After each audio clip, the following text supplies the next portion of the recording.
Brian again from Genesis. Welcome, Genesis Nation. I'm really excited. We just had an awesome Facebook Live just a little while ago with Dr. John Petrick running for office in Nevada. Very big, important topic, very serious. Today we're gonna right now we're gonna bring in some levity. I think we could all use it right now. We're gonna bring some great content on some financial stuff, but also do a little bit of a spin on it. My guest is Garrett Gunderson. Many of you know him. If you don't, his list of accolades are very long, so long that I'm going to have to read this one. So, all right. It might be the only thing that long about me, unfortunately, Brian. What's that? To my wife's disappointment, I don't know. I wrote a joke around that, and my wife was like, "You can't share that from stage." I wrote a joke about taking Extends once. And she's like, "What's Extends?" I'm like, "Well, it's a men's daily pill for growth." I'm like, "The fact that you didn't notice, I guess it didn't work." Dude, and of course it didn't work, dude. Dudes would drown whole bottles. They have to carry themselves around in a wheelbarrow, right? Like, you're gonna be like, "What am I supposed to do with that? That's not going anywhere near me. Am I gonna put it in a onesie?"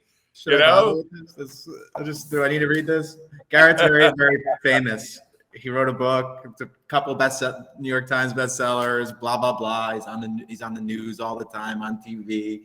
He's getting all kinds of accolades and entrepreneurial awards and SBA awards. Super well known. Most of you already know who he is and know that he has a really well known financial firm, or had, I should say, and has helped a lot of us with our money. But what a lot of people don't know about Garrett is he's really freaking funny, man. And he's pivoted, or I guess he says he's pivoting, and he's you kind of shifting gears a little bit with life. You've done all that stuff, and you kind of reached the top, and you're shifting gears into what we'd like to introduce people to is more comedy. But we're gonna still provide some value today. So let's talk about. Let's try to do both. Let's see if we can pull this off. Okay. So, I mean, I think the questions, one of the things I've learned from you and reading your book and stuff is making your money work for you, not working for your money. I mean, we all have to work to earn money, but if you keep doing that, you run out of the ability to work at some point, and then the money stops. So you got to make that money work. So how do you do that? Yeah, because a lot of people, they trade their time for money. Right. And they have this thought process of, if I could just save 10%, and that could be a struggle sometimes because you got family and expenses, and it might be college and debt and you name it. And so they're trying to then earn some money on that money, but then they're putting that money in things they don't control, like the stock market, or maybe they're passively putting it in real estate and getting their butt kicked because it's not cash flowing enough. So a lot of it is we've been told that it's too complicated, that we don't have time for it, that you just got to set it and forget it, invest early, often, and always. Where I have a different belief system. Mine is, what if you create enough recurring revenue from assets or entrepreneurial based income to cover your basic expenses? Then every active dollar you earn can go into building more assets and will have exponential growth. So what happens in that situation is everybody else is just trying to save a percentage of their money. And if you can get economically independent to create enough cash flow to cover expenses, you aren't required to earn money the next day. And you get a choice in what you do, which means in business, you can swing for the fences in what you do. I know that once I became economically independent, my wife and I just had a better relationship, because before I'd have these ideas and I'm like, can you imagine, like, if I'm not economically independent, I'm like, "Baby, I'm gonna be a comedian." And she'd be like, "You're just not that funny." You're not that fun. Like, what do you think? Because like our entire livelihood rides on it. But we're economically independent. I'm like, "Babe, I want to be a comedian." She's like, "You do you. Good luck with that." So you're going to go on the road, is what you're saying. Yeah. So like economic independence is the game. Like if we can become economically independent, we can focus on cash flow instead of accumulation.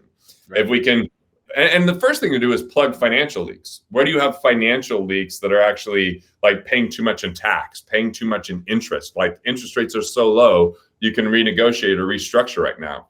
Where do you have non-performing investment fees that create drag and mean you have less money that are going to you and more going to the institutions? Or do you have duplicate coverages or improper structure with your insurances? So rather than budget or cut back, let's plug leaks first. That's the first step to economic independence. Then secondly, what is the amount of money you need to have every month to cover your expenses, just for basic lifestyle? Let's engineer a plan to cover that.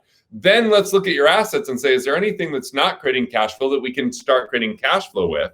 And then in your business, are there things that we can turn the knob and increase profitability? Is there something that you can invest in the business that will have more growth than outside investments? And that would be scaling your business. And then finally, take some time to relax, recharge, rejuvenate, take care of yourself more, because a lot of people, they get exhausted. Your doctor's serving your patients and not serving yourselves enough. And this is the road to economic independence.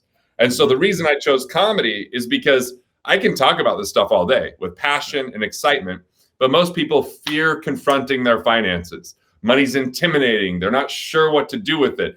Anytime they talk to a financial person, they say, spend less money, give me more, put money in retirement. And that's not fun. So I'm like, why don't we make money a little bit more fun? Because entertainment is the language of the masses. And entertainment can be a gateway to transformation, have people confront and learn about something and remember 3 times more when they're laughing than when they're just being lectured to. And so that's the new game that I'm playing. So I'm still in the money game, just a little bit different way of doing it. Very cool, man. So let's come back to some money questions. But so can you tell me a little bit, I saw you recently, we were talking about, you're actually going on tour around the country. So I'm in DC, as you see right now. I got the Garrett doesn't just like start going in some little comedy club in his town. He goes. We sold out the Comedy Store in La Jolla just 2 weeks ago. Awesome. We did the Tempe Improv, had 274 people there. That's awesome. And then last night was in the Comedy Loft in DC. Another 176 people came out to enjoy comedy last night. So we're in the middle of COVID. We're still putting people in the seats. Thank God for chiropractors that aren't scared and they'll show up. It's 100% chiropractors, isn't it? There's a lot of them. I'm not gonna lie, man. Chiropractors are my boys. They're my girls, my lady that help me out. So super happy. And like last night, I'm like, I could use an adjustment right before I go on stage. So it's kind of nice. Plenty of us there. Yeah. So yeah, I'm now going next to Chicago. Then from there, I do New Orleans, and then we go to Dallas and Boston and Austin and Miami and Philadelphia and back to DC.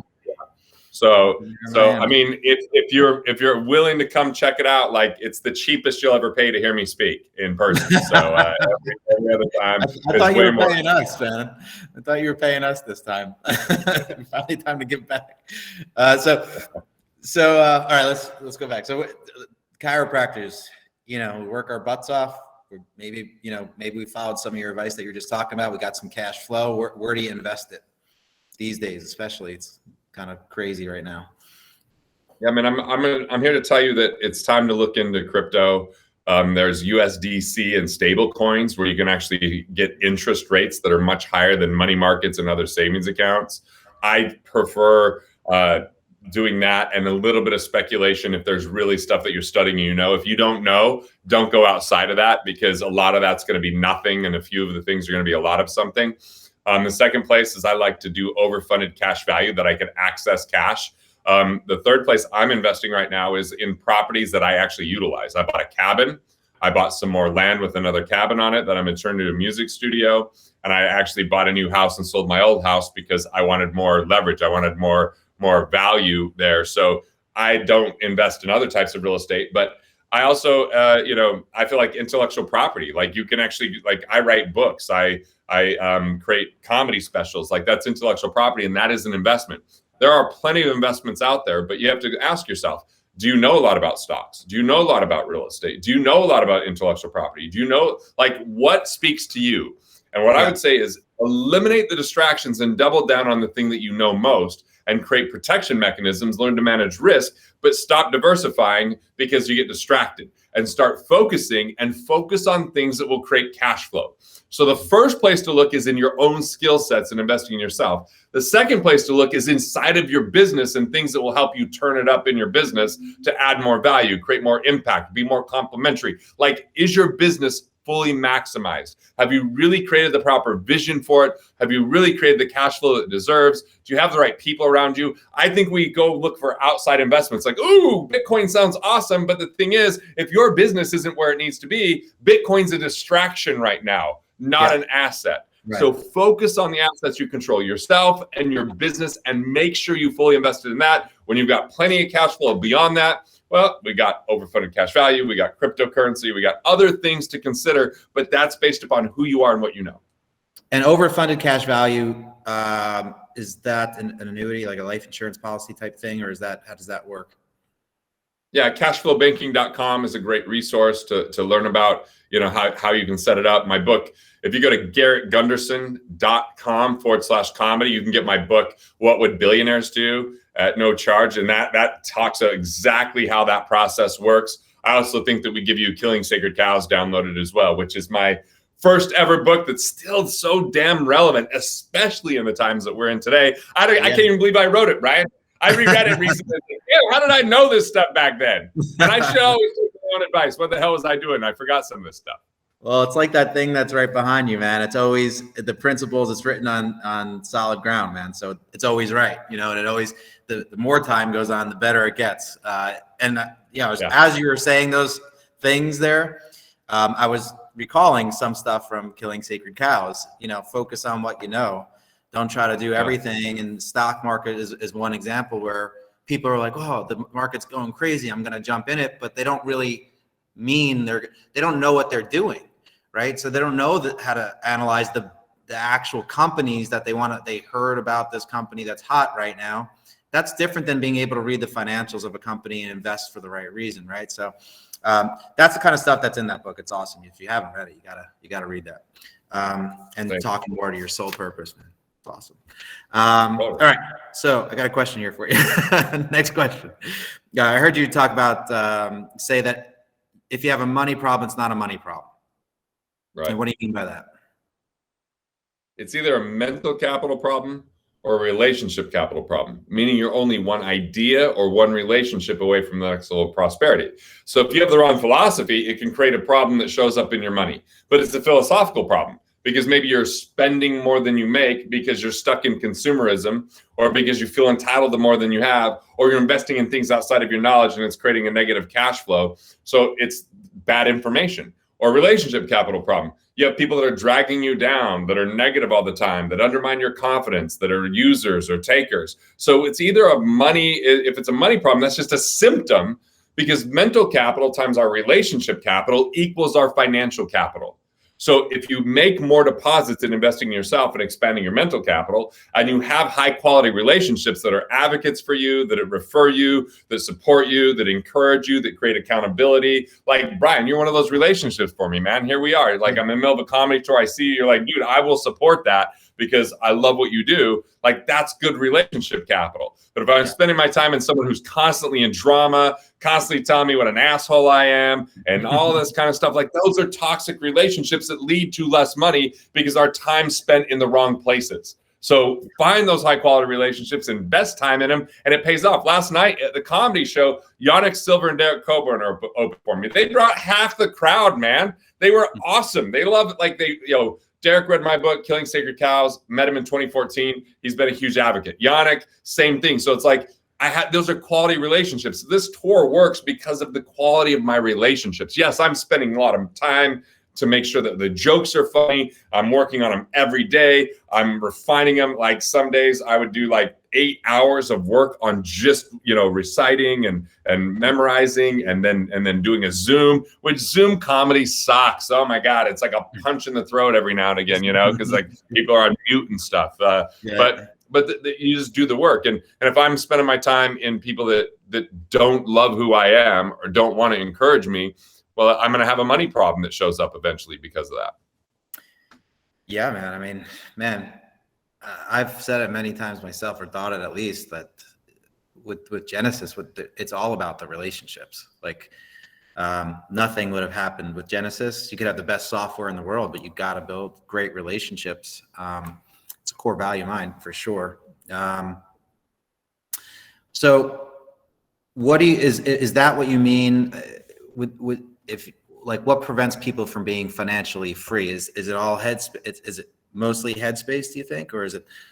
Yeah, because financial freedom means money's no longer the primary reason or excuse why we would do or not do something. It's a consideration. It's just not the consideration. So here's an example. people that focus on price and price alone are never financially free, because it's, they know the price of everything but the value of nothing. So cost is the second consideration, which is the economic impact. So let's say someone has Genesis and all of a sudden they become more productive in their business. So whatever they're paying for Genesis, they're making 3 times more than what they're paying, or 5 times more than what they're paying. That's the cost. It's a low cost because it's a benefit to them.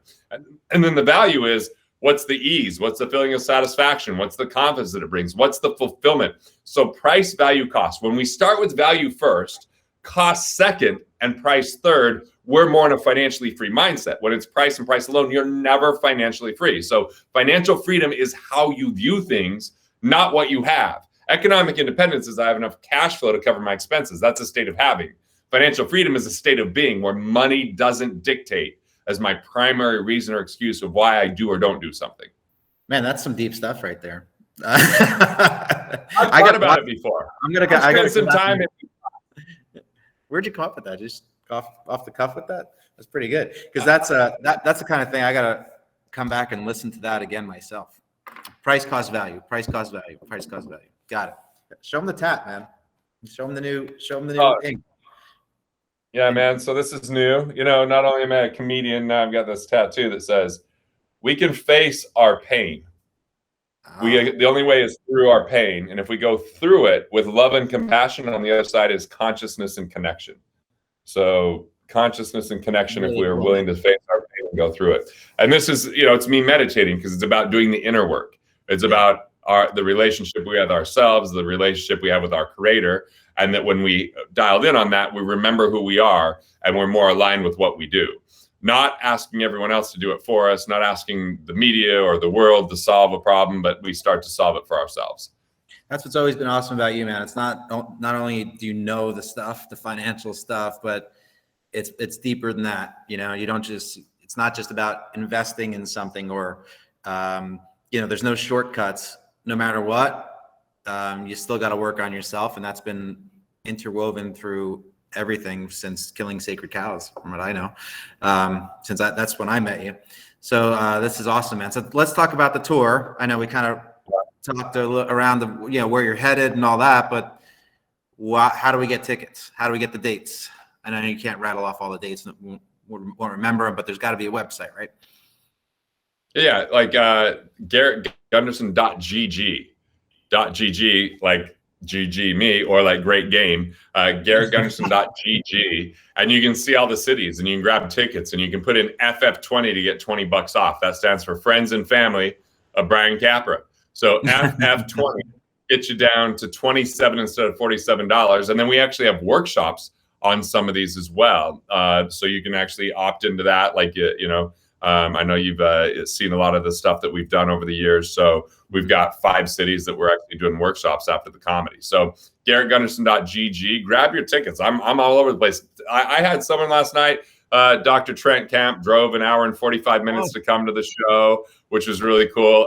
There was a lady that I was just on a Lifebook webinar today, and she's like, "Yeah, I drove. If it's within 4 hours, it's worth the drive." I'm like, "Well, hell, there was people that flew in from Florida to come to the DC show last night. Multiple people from Florida flew in. We've had people fly in and on the other dates. So I'll make it worth your while. We give some really cool resources as well. And even if you go to my website, you can take this quiz, which tells you what your money persona is and will dictate what decisions you make. So now that you can predict how you make decisions, you can make better decisions and can understand why you make the decisions you make around money. So really cool, man. Really awesome. I didn't know that you had all that on the website. I'm going to go check it out.